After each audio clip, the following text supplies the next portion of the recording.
he comes here today with these mealy-mouthed platitudes, pretending the actions of his party are nothing to do with him.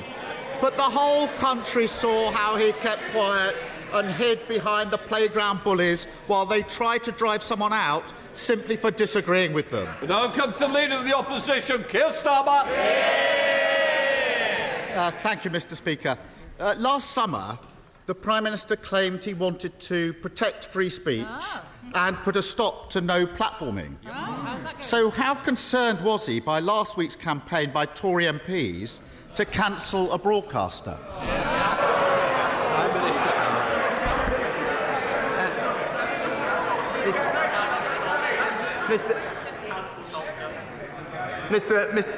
Mr. Speaker, as I said at the time, the issues between Gary Lineker and the BBC were for them to resolve, and I'm very glad that they did, and we can look forward to watching Match of the Day again on our screens. Keir Starmer. Mr. Speaker, the sight of them howling with rage over a tweet, signing greening letters in their dozens, desperately trying to cancel a football highlight show, that should have been laughable. Instead, it led to a farcical weekend, with the national broadcast being accused of dancing to the government's tune by its own employees. Rather than blame everyone else, why doesn't he take some responsibility, stand up to his snowflake MPs waging war on free speech?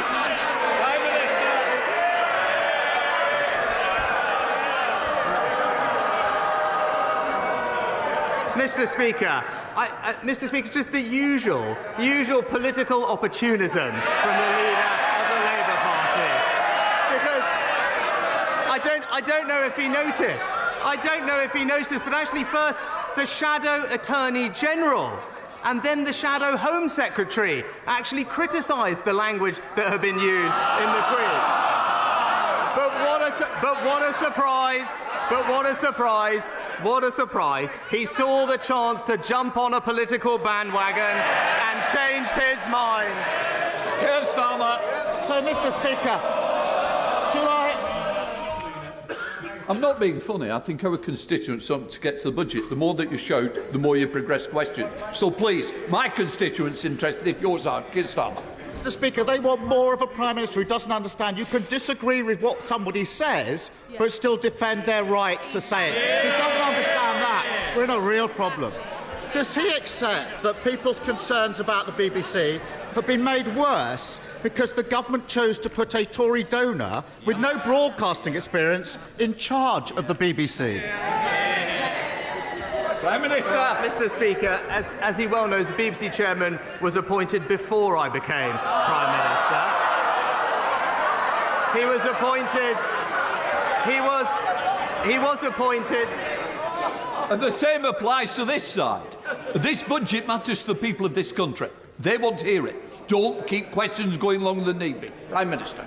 Mr. Speaker, there was a rigorous, independent and long-established process.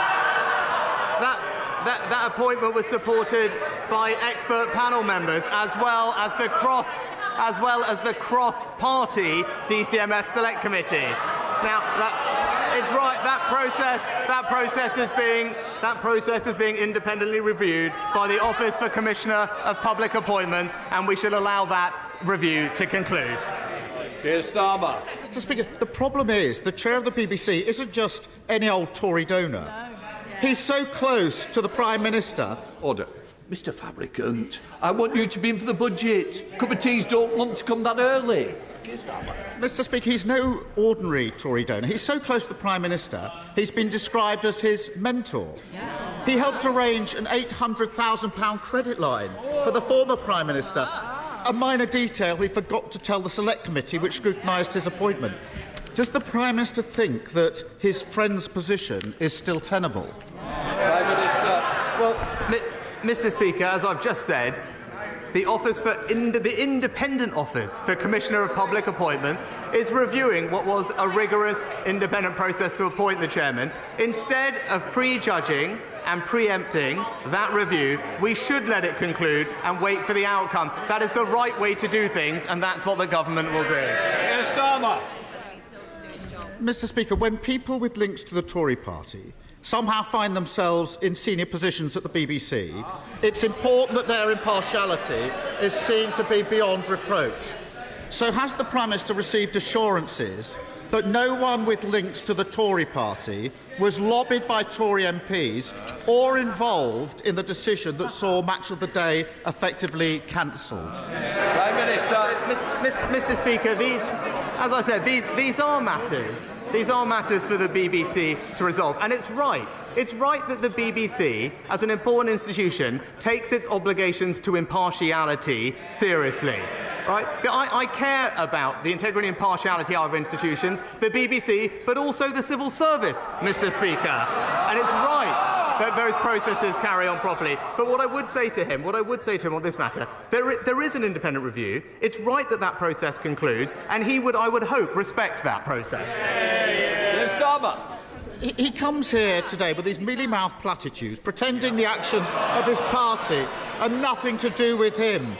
But the whole country saw how he kept quiet and hid behind the playground bullies while they tried to drive someone out simply for disagreeing with them. An impartial public broadcaster free of government interference is a crucial pillar in our country.